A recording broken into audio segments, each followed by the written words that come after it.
الحمد لله والصلاة والسلام على سيدنا محمد وعلى آله وأصحابه أجمعين. أما بعد فأعوذ بالله من الشيطان الرجيم. بسم الله الرحمن الرحيم. حتى إذا بلغ مطلع الشمس وجدها تطلع على قوم لم نجعل له من دونها سترا كذلك وقد أحطنا بما لديه خبرا ثم أتبع سببا حتى إذا بلغ بين السدين وجد من دونهما قوما لا يكادون يفقهون قولا. صدق اللہ العظیم. یہ سورہ کاف کا آخری قصہ جو ذوالقرنین کے متعلق ہے، اللہ تعالیٰ نے اسے اپنی معرفت بھی عطا فرمائی اور دنیا کے ظاہری اسباب و وسائل پر بھی خوب قدرت عطا فرمائی.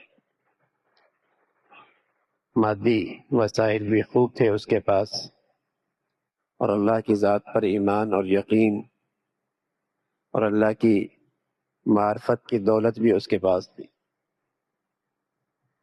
ایک اس نے سفر کیا اپنا مغرب کی طرف، دوسرا اس کا سفر مشرق کی طرف. دونوں کناروں تک پہنچا. مشرق کے سفر کے بارے میں کوئی خاص اس کی خدمات کا تذکرہ نہیں ہے، لیکن جب اس نے تیسرا سفر شروع کیا، حتی اذا بلغ بین السدین وجد من دونہما قوما، کہ اس نے سفر جب تیسرا جاری رکھا تو وہاں اسے ایک قوم ملی جو دو پہاڑوں کے درمیان رہتی تھی، اور وہ پہاڑوں کی زندگیاں، جنگل کی زندگیاں، دیہات کی، شہروں سے دور زندگیوں کا نتیجہ یہ تھا کہ وہ ذہنی لحاظ سے بھی بہت پست تھی. زبان تو نہیں سمجھتے تھے، اشاروں سے سمجھنے کی صلاحیت بھی ان میں بہت کم تھی. زبان کا نہ سمجھنا تو عام ہے، ایک ملک دوسرے ملک والوں کی زبان نہیں سمجھتا، ترجمان کی ضرورت پڑتی ہے. یہ تو اتنی بڑی بات نہیں، لیکن بسا اوقات آدمی ذہنی طور پہ ذہنی پستی کا اس قدر شکار ہوتا ہے کہ وہ اشاروں سے بھی بات نہیں سمجھ سکتا. اس قوم کا حال بھی ایسا ہی تھا. کچھ عرصے جب آپ ان میں رہے اور ان کی اخلاقی تربیت اور انہیں سمجھ بوجھ کی کچھ تعلیم دی تو انہیں ایک احساس ہوا، ان کے اندر ایک احساس جاگا کہ یہ نیک حکمران ہے، اس کے پاس مادی وسائل بھی بہت ہیں. تو انہوں نے اپنی ایک فرمائش رکھ دی ان کے سامنے کہ ہمارے ہاں ایک پہاڑوں کے اوٹ میں ایک قوم رہتی ہے جو یاجوج ماجوج ہے، وہ ہمارے ہاں آتی ہے، لوٹ مار کرتی ہے، کھیتے بستیاں ہمارے جانور سب کو برباد کر دیتی ہے، شر و فساد مچاتے ہیں. آپ کوئی ایسا کریں کہ ان کے اور ہمارے درمیان کوئی رکاوٹ کھڑی کر دو. عام طور پہ جو حکمرانوں میں کے اندر ایک بات چلتی ہے کہ کوئی کام کرانے سے پہلے ہی ٹیکس لگا دیتے یا کام کرنے کے بعد مستقل ٹیکس لگ جاتا ہے. تو انہوں نے اس بات کا بھی تذکرہ کیا کہ ہم باخوشی اس پہ ٹیکس دینے کے لیے بھی تیار رہیں گے. آپ وقتی لحاظ سے وہ ٹیکس مقرر کریں یا ہمیشہ کے لیے ٹیکس طے کر لیں، ہم اس کے لیے بھی تیار ہوں، لیکن ہمیں اس مصیبت سے نجات دے رہا ہے.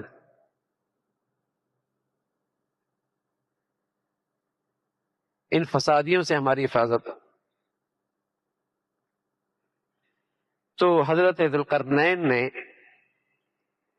اچھا یاجوج ماجوج کی ایک قوم ہے، انسان ہے، لیکن ان کی جو نمایاں خصوصیت ہے کہ وہ فسادی ہے. ان کے مزاجوں میں درندگی ہے.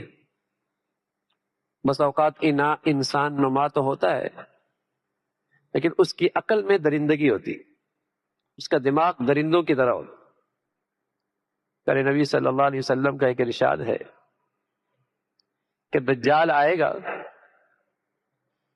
تو اس زمانے میں اس کے یہاں کاف فا را لکھا ہوگا، اور ان پڑھ اور پڑھا لکھا سب اس کو پڑھ لیں گے. اس کے اوپر کافر لکھا ہوا، کاف فا را.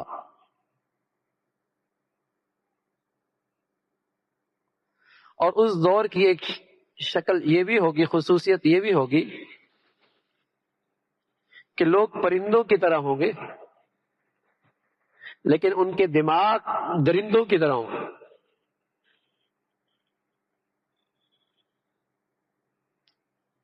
پرندوں کی طرح ہلکے پھلکے کہ ہواؤں میں اڑتے پھر رہے ہوں گے.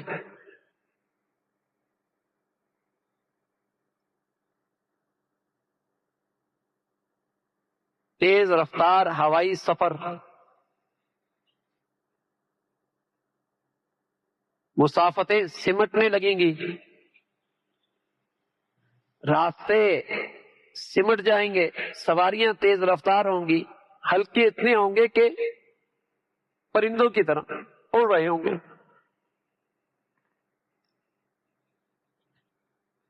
لیکن ان کے دماغ درندوں کی طرح ہوں گے کہ بستیوں کو اجاڑ دینا، شہروں کو اجاڑ دینا، ملکوں کو تباہ کر دینا. انہیں ذرا بھی اس کا احساس نہیں ہوگا کہ ہم انسانیت کے ساتھ کیا سلوک کر رہے ہیں.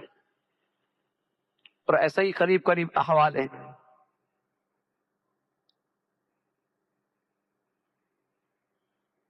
ایسے ہی قریب قریب احوال ہے.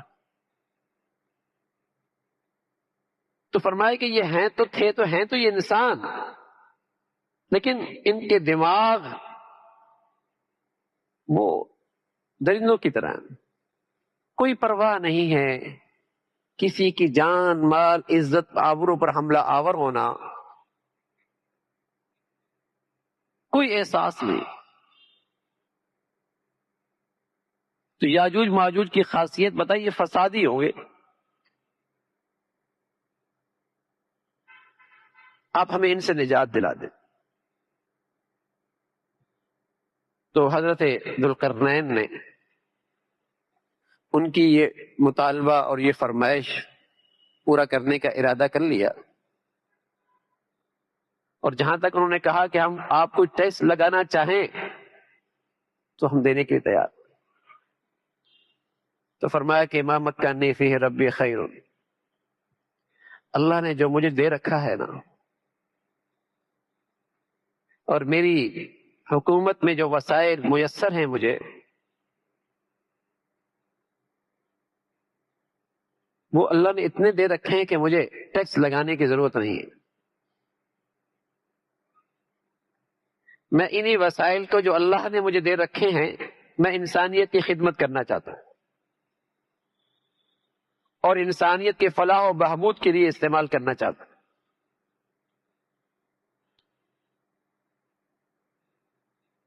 ہاں، کچھ چیزیں ایسی ہیں جو آپ کے ہاں موجود ہیں اور آپ اس میں میرے ساتھ اس کام میں ساتھ رہیں کہ لوہے کی چادریں لے آئیں جو دونوں پہاڑوں کے درمیان رکھیں گے.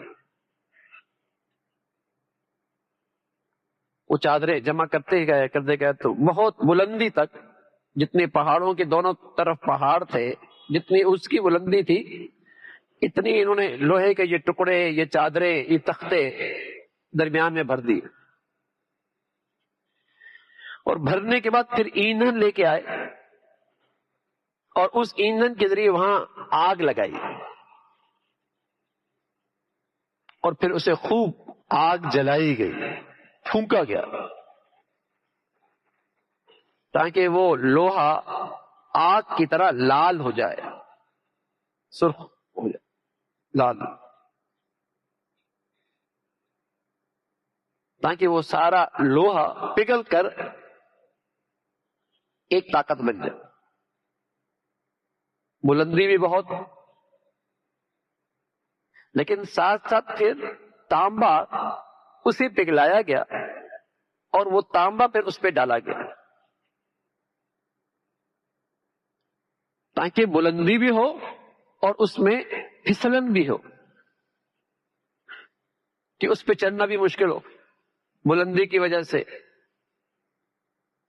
اور اس پر پھسلن کی وجہ سے چڑھنا بھی مشکل ہو، اور مضبوطی اتنی کہ سوراخ بھی مشکل ہو. اس انداز سے یہ ایک مضبوط دیوار بنائی گئی. تو آپ نے فرمایا آتونی زبر الحدید، کہ لوہے کی چادریں لے آؤ. اور جب وہ دونوں پہاڑوں کے درمیان رکھی گئی، خوب بلند ہو گئی پہاڑوں کی چوٹیوں تک، پھر اس کے اندر خوب آگ پھونکی گئی تو وہ ایسے سرخ جیسے آگ ہو گئی. حتی اذا جعلہ نارا، فرمایا اب لے آؤ تانبا پگھلا ہوا، وہ اس پہ ڈالتے. اپنا ان کے اندر یاجوج ماجوج میں یہ طاقت ہے کہ اس کی بلندی تک پہنچیں یا اس پہ چڑھ سکیں، اور نہ اس میں سوراخ کر سکیں. اب ایسی زبردست کاریگری اور صنعت اور تعمیر تو عام بادشاہ اور عام طاقتور اور عام صاحب وسائل کے ہاتھ میں جب یہ چیزیں آتی ہیں تو کہتا ہے انما اوتیت علی علم عندی، یہ میرا کمال ہے، یہ ناقابل تسخیر ہے، اب اسے کوئی نہیں فنا کر سکتا. ہم ایسی طاقت کے مالک ہیں، ہمارے پاس ایسی طاقت وسائل ہیں، ہمیں کوئی شکست نہیں دے سکتا، ہم ناقابل تسخیر ہو گئے ہیں. یہ بول بولے جاتے ہیں. جو خدا کی اللہ تعالیٰ کی معرفت نہیں رکھتے اور اس کی قدرت نہیں جانتے اور اپنی کمزوریوں کا اسے احساس نہیں ہوتا اور قیامت کے نظام سے بے خبر ہوتا ہے، تو وہ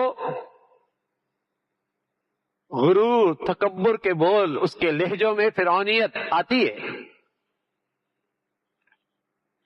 اور اپنے اس کمال کو اور ہنر کو اپنی طرف نسبت کرتا ہے، میرا کمال ہے، انما اوتیت علی علم عندی. لیکن یہ تو بادشاہ تھا، اور بادشاہ بھی اللہ والا تھا، اسے اللہ کی بھی خوب معرفت تھی اور اپنے کمزوریوں کا بھی اسے احساس تھا، اور قیامت کی زندگی پر بھی پختہ یقین تھا.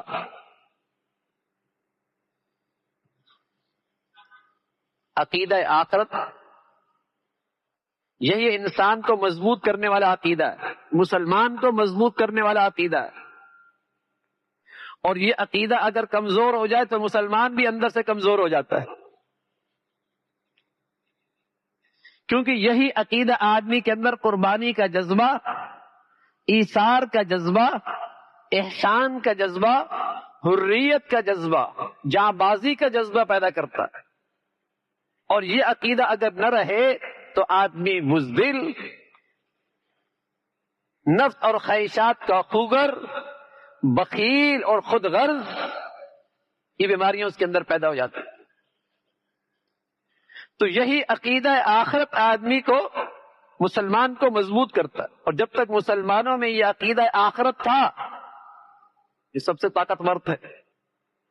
اور آج گنتی میں دنیا کی دوسری بڑی طاقت گنتی کے لحاظ سے، لیکن یہ عقیدہ آخرت کمزور ہے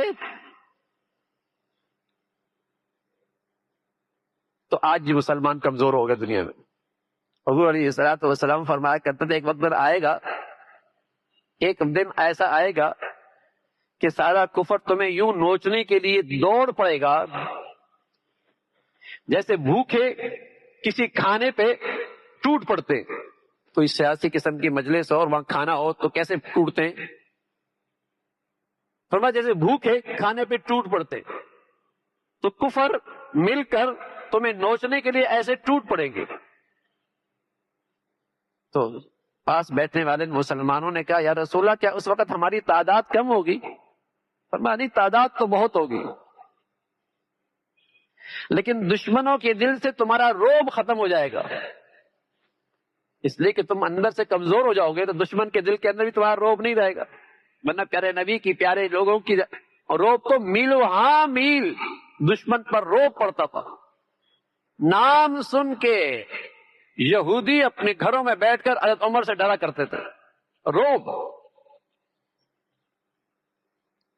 ایمان والوں کو اللہ ایک رعب دیتے، فرمایا تمہارا رعب دشمن کے دل سے ختم ہو جائے گا اور تمہارے اندر وہن پیدا ہو جائے گا۔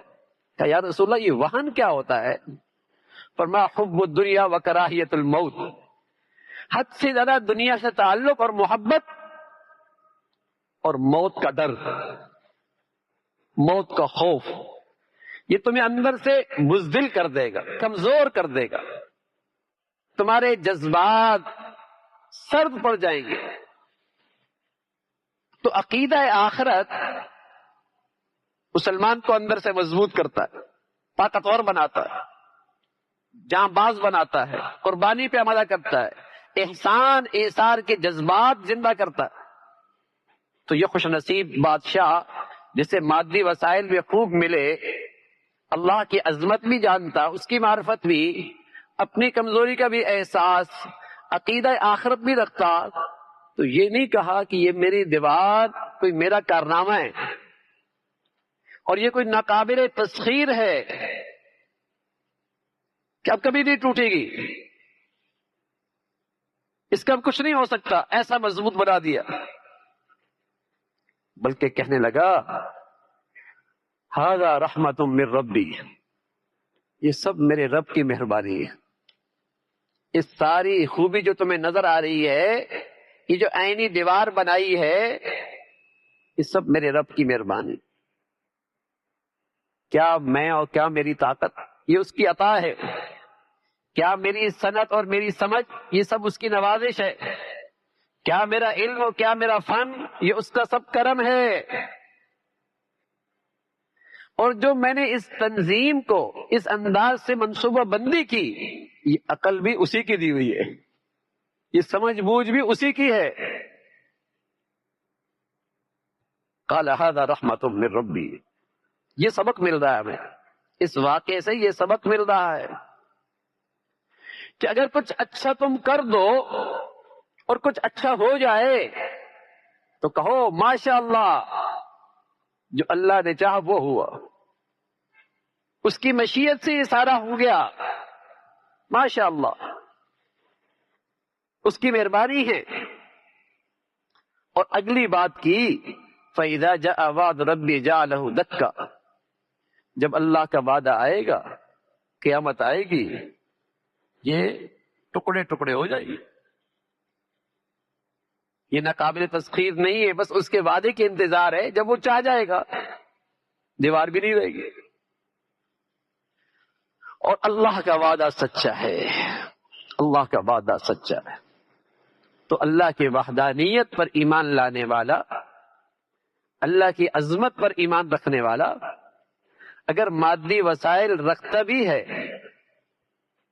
اور مادی اسباب سے کام لیتا بھی ہے تو تکیہ اللہ کی ذات پہ رکھتا ہے، اس کی عظمت کی طرف اس کو منسوب کرتا ہے، وہ مادی وسائل و اسباب کی نہ تو پوجا کرتا ہے اور نہ اپنی طرف نسبت کرتا ہے، سب اللہ کا کمال سمجھتا ہے۔ یہی پیغام ہے اس سورت کا، یہی سبق ہے اس سورت کا کہ اللہ کی طرف ہر کمال کی نسبت کیا کرو۔ اللہ تعالیٰ بہت بڑی ذات ہے، اللہ تعالیٰ اس کی معرفت نصیب فرمائے۔ اللہم لک الحمد کلو ولک الشکر کلو، اللہم اعنا علی ذکرک وشکرک وحسن عبادتک، اللہم اعنا علی ذکرک وشکرک وحسن عبادتک، نستغفر اللہ ونتوب الیک، نستغفر اللہ ونتوب الیک، سبحان ربک رب العزة عما یصفون وسلام علی المرسلین والحمد للہ۔